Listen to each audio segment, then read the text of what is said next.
There's a room in the East Wing that nobody talks about. Not because it's forbidden.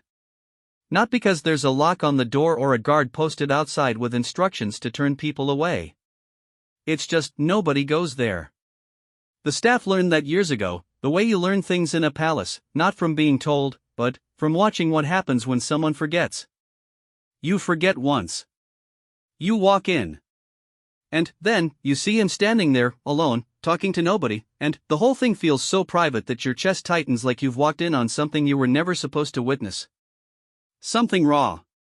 Something that belongs only to him and the cold stone walls around him. You close the door. You never speak of it. My name doesn't matter. I've worked in the palace for 11 years, and the agreement when you take the position, the unwritten, unspoken agreement is that you see nothing, you remember nothing, and you carry everything to your grave with the kind of dignity that the institution requires of all its invisible people. The people who polish the silver before dawn. The people who press the uniforms. The people who appear at the edge of a frame and, then, disappear before the photograph is taken. I am one of those people. But I need to tell you about the room. And I need to tell you about the prince. It started on a Tuesday. It's always a Tuesday when things start in a palace, never the dramatic days, never the Saturdays when the flags are out and the crowds are lined up 6 deep along the mall. Always a Tuesday, when the building exhales, when the formal machinery idles, when you can hear the old radiators ticking in the walls like the whole structure is slowly, quietly counting down to something. I was carrying linen.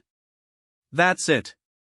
That's the glamour of my position. I was carrying a stack of pressed tablecloths for the formal dining room through the corridor on the 2nd floor of the East Wing, the one that runs past the old map room and the portrait gallery and, at the far end, that room.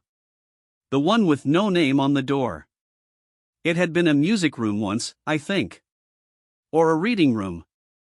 The acoustics are strange, the ceiling has some kind of curve to it, some architectural intention from 200 years ago that nobody fully remembers the reason for, and sound behaves oddly in there. Not like an echo exactly. More like a reflection. Like the room thinks about what you've said and sends it back slightly altered, slightly heavier than you intended. The door was not fully closed. A crack. Maybe 2 inches. I should have kept walking. The tablecloths were heavy and the dining room was at the other end of the building and the head of household was the kind of woman who expressed displeasure through the specific angle of her chin and I did not want to receive that angle. But I stopped. Because I heard a voice. And the voice was wrong. Not wrong like distressing. Wrong like unexpected. Wrong like finding a bird inside a cathedral. Something living in a space that's built around the absence of living things. I stood at that crack in the door and I listened. He was saying the same sentence over and over. Not reciting it. Not reading it. Saying it the way you say something you're trying to believe, repeating it until the repetition itself becomes a kind of argument for the truth of the thing. The measure of a nation is not found in its monuments, but in the quality of its mercy. Pause. The measure of a nation, he stopped. I could hear him breathing. Long, controlled breath in. The kind you learn when someone's trained you to control your body in public because your body is not entirely your own in public. Your hands, your posture, your expression, all of it calibrated, all of it subject to scrutiny, and so you train yourself to breathe in a particular way and you never fully stop doing it even when you're alone. The measure. Just that. 2 words. And then, the room sent them back. The measure. And I could hear, I cannot explain this properly, so I'm just going to say it plainly, I could hear that he hated the sound of his own voice. Not the words. The voice itself. The thing that carried the words out into the air and, then, came back to him doubled, reflected, sitting in judgment the way that curved ceiling had been designed to do 200 years ago for some long-dead musician playing for some long-dead king. I had been a month into the job the first time I saw Prince Edmund at a public engagement. It was a charity gala. The kind where everyone is wearing black tie and the canapes are small enough to eat without smearing your lipstick and the whole event is a performance of ease, everyone pretending that the enormous wealth in the room is somehow connected to the enormous need being discussed. Edmund had given a speech that night. Short. Practiced. Delivered with a stillness that read, on camera, as confidence. I know that now. I know it because I was in that hallway. What read as confidence was control. What read as stillness was the white-knuckled management of something underneath that wanted very badly to crack open. He had been 23 at the gala. I'm telling this story when he's 29. 6 years of public speeches. 6 years of that voice coming back to him in rehearsal rooms, slightly heavier, slightly more judgmental than he'd intended. 6 years of Tuesdays in that room. I should describe what I could see through the gap in the door. The room is not grand. That's the first thing. You expect, when you're new to the palace, that every room will be grand swags of curtain and gilt on everything and paintings that cost more than the country your family came from. And some rooms are like that. Most rooms are like that. This one isn't. It's plain. Walls the color of old cream, not quite white, not quite yellow. A fireplace on the far wall that might not have been lit in 20 years. High ceiling with that strange curve, like the inside of an eggshell. And the floor bare boards, white oak planks worn smooth by 2 centuries of feet, darker at the center where the foot traffic concentrated and paler at the edges where the light came through 2 tall windows overlooking the garden below. No furniture except a single chair. And the chair was behind him, not in front of him. He was not sitting. He was standing in the center of the room, on the darkest part of the floor, and he had a single piece of paper in his left hand. He wasn't looking at it. He was looking at the fireplace. At the cold grate. At the empty mouth of it. The measure of a nation, he said again, is not found in its monuments. He waited. Like he was genuinely listening for an objection. The room gave him back, monuments. Just that word. Slightly altered. Slightly diminished. He closed his eyes. I want to tell you what I understood in that moment, watching through a 2-inch crack in a door, holding a stack of tablecloths that was starting to make my arms ache. I understood that he was not rehearsing the speech. He was rehearsing himself.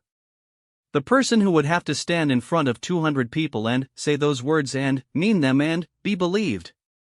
He was trying to build that person out of the material of the empty room, out of the repetition, out of whatever the echo gave him back. And the echo kept giving him back the worst version.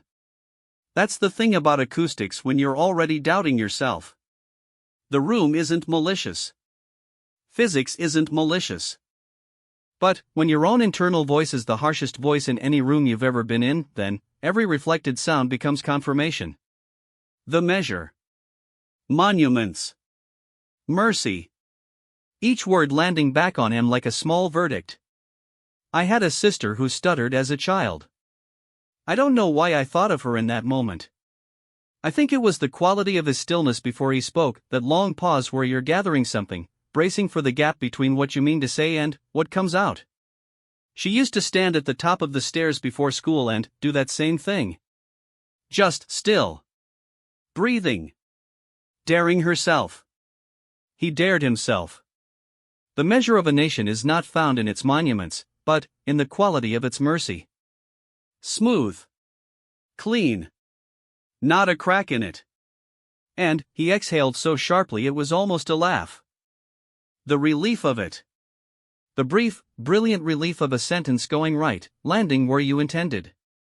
Then, mercy. And the smile, if it had started, didn't finish. There is a particular kind of loneliness that comes from being watched always and heard never. I didn't know how to name it until I was standing in that corridor. But I'd seen versions of it in the building before, in the way certain people carry themselves through rooms they're required to be in, a kind of managed presentness, like they've left most of themselves somewhere else and only brought the fraction required for this specific performance. Edmund was not performing in that room. That was the thing. That's what made it so hard to look at and impossible to look away from. In that room, on a Tuesday, with no cameras and no staff and no carefully positioned photographers capturing the preferred angle in that room, he was just a young man who was frightened of his own voice. Not the content of it. Not the words. The instrument itself.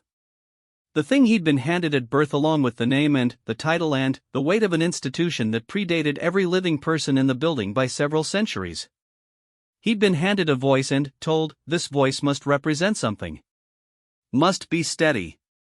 Must not crack or falter or betray uncertainty. Must fill rooms. Must reach the back row. Must be believed. And he stood in the echo room on Tuesdays trying to figure out how to inhabit it. I left before he turned around. I don't know what I would have said. Sorry, Your Royal Highness, I was just passing with the tablecloths and your humanity stopped me in my tracks. Awkward. Insufficient. The kind of thing that would have required him to reassemble the public face in a moment he'd chosen to take off, and that felt like a greater intrusion than watching through the door. I carried the tablecloths to the dining room. The head of household examined them with the expression of someone hoping to find fault and failing. I went about the rest of my day. But I thought about the echo room all evening. About the chair pushed behind him. About the cold grate. About the word monuments coming back smaller than he'd sent it, and what that does to a person over 6 years of Tuesdays. About what it means to rehearse yourself in a room that reflects you back as insufficient. And I decided, without making a decision, the way you decide things when you don't want to admit you've decided them, that I would come back. Not to watch. Not exactly. Just to know. To understand what was happening on the other side of that door, slowly, over however many Tuesdays it took. I think, if I am honest, I needed to understand it because I recognized something in it. Most of us rehearse ourselves somewhere. Most of us have a room. His just happened to have worse acoustics. The second Tuesday, I didn't bring tablecloths. That's how I knew I'd made the decision. You can lie to yourself about a lot of things. I've had decades of practice, but when you show up to a corridor empty-handed, without cover, without the professional fiction of an errand that explains your presence, you have to at least acknowledge what you're doing. I was going to listen. On purpose. Because something about what I'd heard through that door had snagged in me the way certain things snag, and I couldn't shake it loose. I arrived at the corridor at 9:30 in the morning. The East Wing was quiet. It's always quiet on Tuesdays, that's the rhythm of the place. I stood at the far end of the hall near the portrait gallery, pretending to examine a painting of some serious-faced ancestor in a wig, and I waited. At 20 minutes to 10, I heard the door to the east staircase open. Footsteps. Unhurried. Not the performative unhurriedness of someone trying to look calm, just actually, genuinely slow. The walk of someone who hasn't had to be anywhere quickly since 7 a.m. and doesn't have to be anywhere quickly again until noon. I didn't turn around. I heard the door to the room open. I heard it close. And then, after a pause long enough that I'd started to think maybe he'd changed the day, or changed his mind, or somehow sensed a presence in the hallway that didn't belong, I want to begin today by acknowledging, he stopped. Long pause. I want. Just that. Like he was examining the phrase. Like it had surprised him by being the first two words out of his mouth and, now he was holding them up to the light, turning them over. I want. The room sent it back to him, want. I heard him make a sound. Not quite a laugh. Not quite a sigh. Something between the two that didn't have a name. I should tell you more about Edmund before I go further, because what I'm describing will make no sense without some understanding of the person. And I can only give you the person I observed, not the person in the newspapers, not the person in the official photographs. The one I caught in pieces, over many Tuesdays, through a crack in a door. He was tall in the way that makes rooms feel smaller around you. That sounds like a compliment and, it isn't exactly, it's more observation than praise. He carried himself with the particular physical discipline of someone who's been told since childhood that their body communicates things before their mouth opens, and that those communications are never private. So the posture was always right. Always. Even in the echo room, alone, talking to a cold grate, the posture was correct. That, more than anything, is what stayed with me. In your most private space, the space you've chosen precisely because nobody is watching, you still stand like they are. He had dark hair that went its own way when it wasn't groomed, curling slightly at the back of his neck. He had his mother's eyes, which is not a description I'll elaborate on except to say that they were the kind of eyes that looked at you and made you feel that whatever you were currently saying was being gently, carefully, and thoroughly evaluated. Not unkindly. Just evaluated. The way a structural engineer looks at a bridge. Not to find fault. To understand how the load is being carried. He was 29 and had been giving speeches since he was 17. 12 years of public speaking. 12 years of standing in front of rooms full of people who came to see him and stayed to judge him, the cadence, the confidence, the precise weight of the pauses between his sentences. 12 years. And every Tuesday morning, apparently, he came to this room and started from scratch. I want to begin today by acknowledging the extraordinary work of everyone gathered here. The sentence arrived fully formed. Correct. The weight in the right places, the rise and fall calibrated, the consonants clean. The room gave it back. Extraordinary. Gathered. Here. He did it again. Exactly the same. Extraordinary. Gathered. Here. That was the thing I started to understand on the second Tuesday. He wasn't running from the echo. He was using it. Not happily. I don't want to paint this as some Zen exercise, some deliberate technique a speech coach had recommended. It wasn't that. It was more like he'd ended up in this room because it was the most honest room in the palace, and honest rooms are terrible to be in but necessary, and he had been practical enough about his own psychology to understand that. The room told him when something was wrong.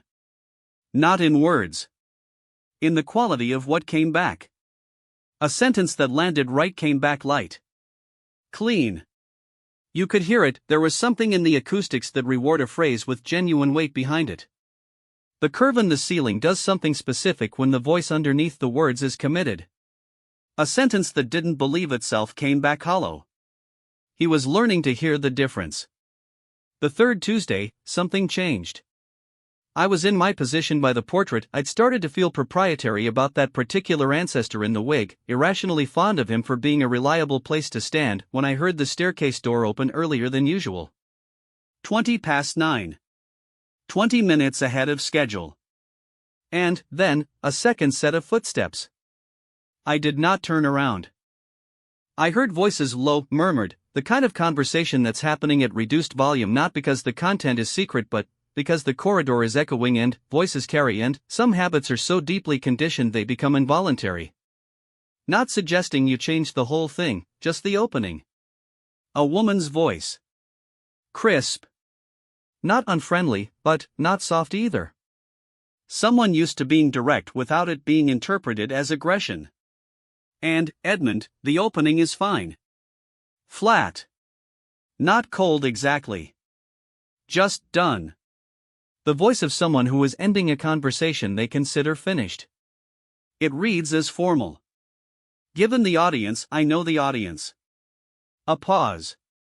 The kind that has weight in it, where both parties are making calculations. Of course you do. Another pause. I'll be in at 10:30, he said. If there are notes after. Footsteps continuing. One set. His. The door to the echo room opened. Closed. I glanced down the corridor. The woman was walking back toward the staircase, mid-40s, dark suit, a tablet under her arm, the particular posture of someone absorbing a small frustration without letting it show. His communications director, I thought, though I couldn't be certain. She disappeared around the corner. I turned back to the portrait. The opening is fine, he said, inside the room. To himself. To the great. The room gave him back, fine. And, the word came back hollow. I heard him exhale through his nose. He knew it too. Here is what I came to understand about the echo room over the weeks that followed. It wasn't a practice space, exactly. It was an argument space. He came there to argue with himself about what he was going to say, and the echo room was the most honest opponent he had access to. Every person around him, the communications director, the private secretary, the aides who passed briefing notes through half-open doors, every one of them was trying to help him be better at the performance. better at the finished product. They heard the speech when it was already assembled and gave notes on the assembly. The room heard it when it was still becoming. When the scaffolding was up and the architecture hadn't committed to itself yet. When a phrase was still deciding whether it meant what he meant, or whether he was borrowing it from somewhere else, from the accumulated weight of everyone who'd spoken before him and whose words he was expected to echo. That was the other thing the room was doing, I think. Separating the inherited voice from the actual one. 12 years of speeches, and underneath all of them there was a voice that was still, stubbornly, trying to be his own. Not the institutions. Not the traditions. His. The echo room couldn't solve that. I don't think anything could fully solve it.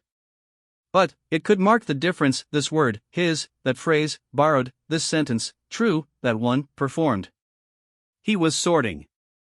Every Tuesday morning, he was sorting. The Tuesday I actually spoke to him, the only Tuesday that happened, the one I'd been building toward without quite being ready to arrive at, it was raining.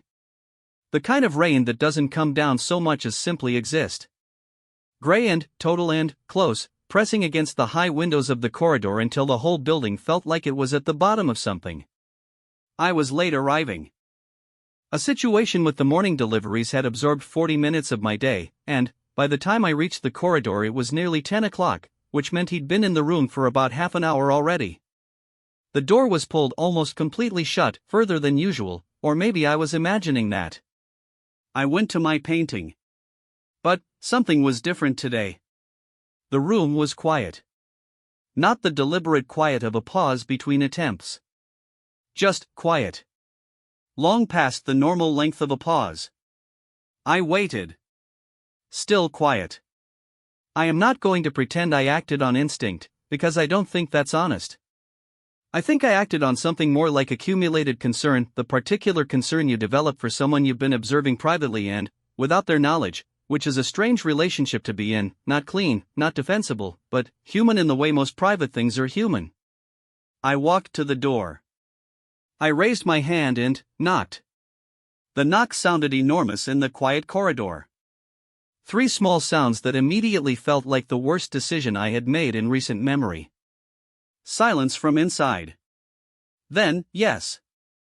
Not a question. Not an invitation. Just an acknowledgement that sound had occurred. I opened the door. He was sitting in the chair.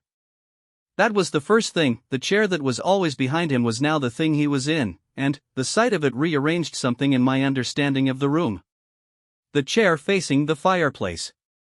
The cold grate. The rain pressing against the tall windows. The piece of paper was on the floor. Not dropped, placed. Set down with a deliberateness that suggested it had been put there intentionally, like it needed to be further from him than his hand could manage. He looked at me. I should have said something functional. Something about housekeeping, about a window left unlocked, about anything that provided an excuse for my presence that wasn't I've been standing in your corridor on Tuesday mornings for 6 weeks listening to you practice being yourself. What I said was, "Are you all right, sir?" 11 years of palace invisibility. 11 years of seeing nothing, remembering nothing, carrying everything to the grave. Gone. Like that. He looked at me for a long moment. The eyes evaluating. The structural engineer and the bridge. "You've been in the corridor," he said. Not a question. Not an accusation. Just a thing he'd apparently known. "Yes, sir." "For how long?" "Several weeks." He looked at the cold grate. At the piece of paper on the floor. At the rain against the window. "The acoustics carry," he said finally. I could hear someone in the corridor. I assumed it was. He stopped. Something moved across his face and was managed. Doesn't matter what I assumed. I should have left. I knew I should have left. "You were quiet for a long time," I said. I was aware of that. "Is the speech is fine."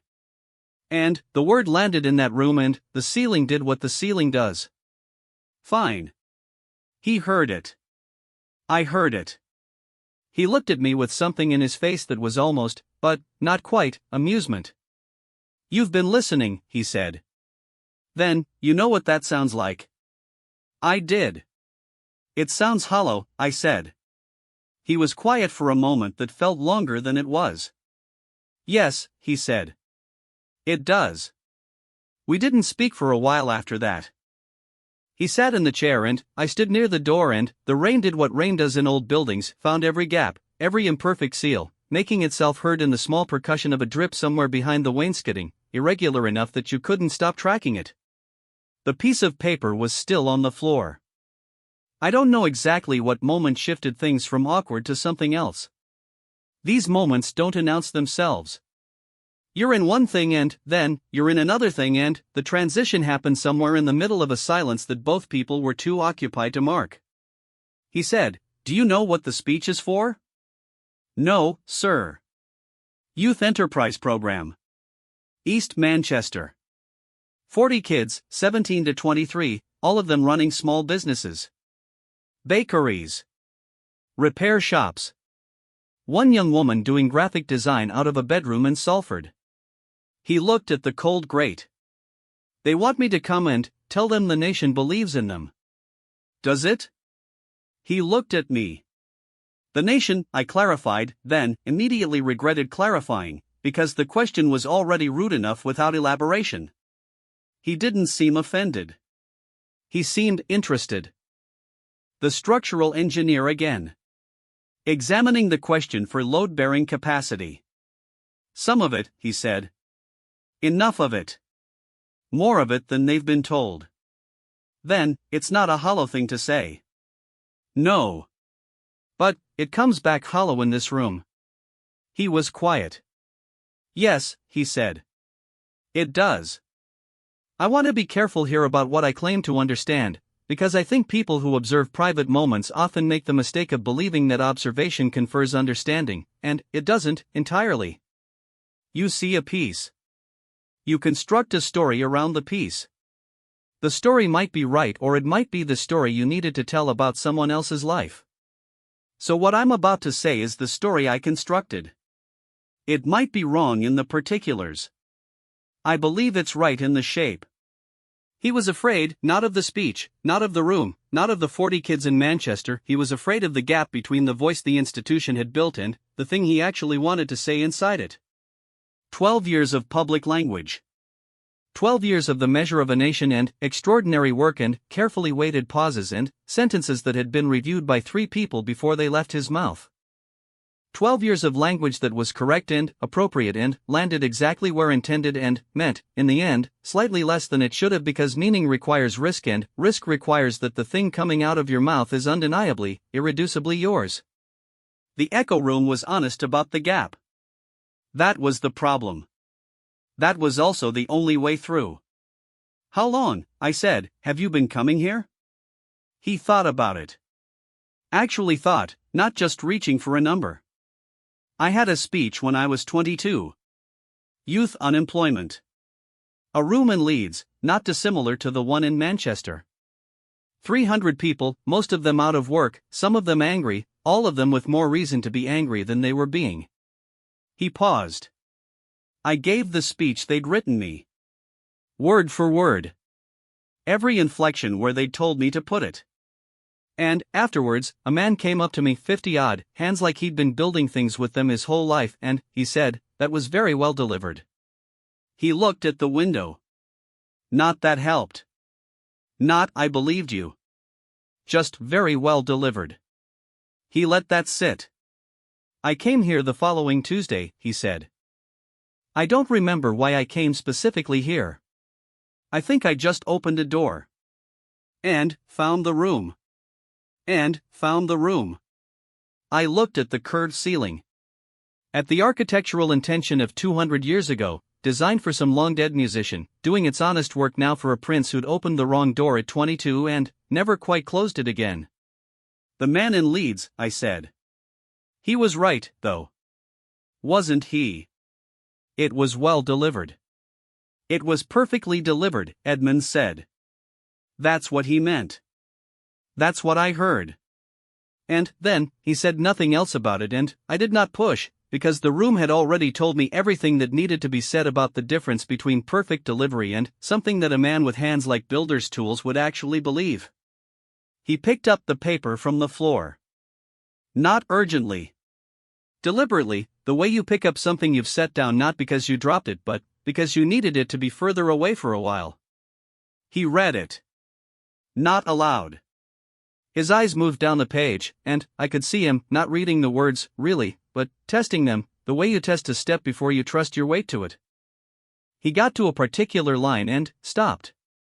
His eyes stayed there. He read it twice. Then, he looked up at the fireplace.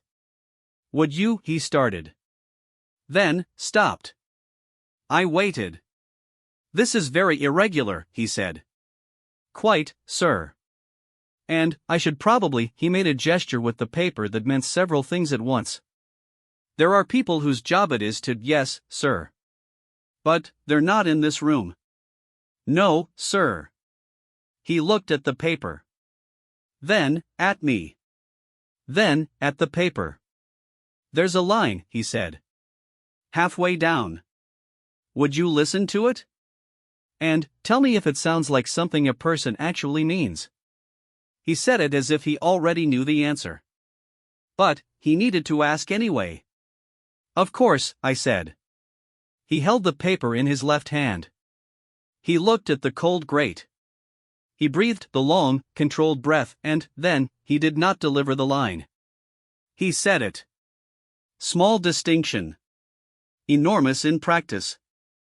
Because this particular room, with its folding tables and its borrowed chairs and the coffee machine that I'm told has been broken for 2 years and nobody has fixed, because that's what it means to run a small business with no margin for things like working coffee machines, this room is exactly where the future happens. Not in grand halls. Not in long corridors full of people who have already arrived. Here. In the borrowed chairs. Over the broken coffee machine. He stopped. The room, the echo room, the honest room, the one with the architectural intention and the curved ceiling and 200 years of reflected sound, the room gave it back. Borrowed chairs. Broken coffee machine. Here. And it didn't come back hollow. I'm not being sentimental when I say that. I'm telling you what I heard. The words came back carrying the same weight he'd sent them out with, and the difference between that and the previous hours and the previous weeks was the difference between a reflection and an echo. A reflection gives you back what you are. An echo gives you back what the room heard. That line, the room heard it. He closed his eyes for a moment. Just a moment. Then, he opened them and he looked at the paper and something had changed in the quality of his attention. Not ease exactly. But, possibility. The architectural sense that load might be distributed differently than it had been, that the structure could hold more than the current arrangement allowed. He did not ask my name. I didn't offer it. That was right. The terms of the encounter were what they were: a man in a room and a woman in a corridor who'd accidentally fallen into proximity with something private, and the encounter had taken the form it needed to take, and any further information would have changed the shape of it. He said, "Thank you." Straightforward. No elaboration. The 2 words carrying all the weight they needed. "Of course, sir," I said. I left. I pulled the door behind me, not latched, not fully closed. 2 inches, the way it had always been. I went back down the corridor past my painting, past the serious-faced ancestor in his serious wig, past the map room where the cartographers of some previous century had tried to make the world legible, and I went back to my morning. I watched the speech on television.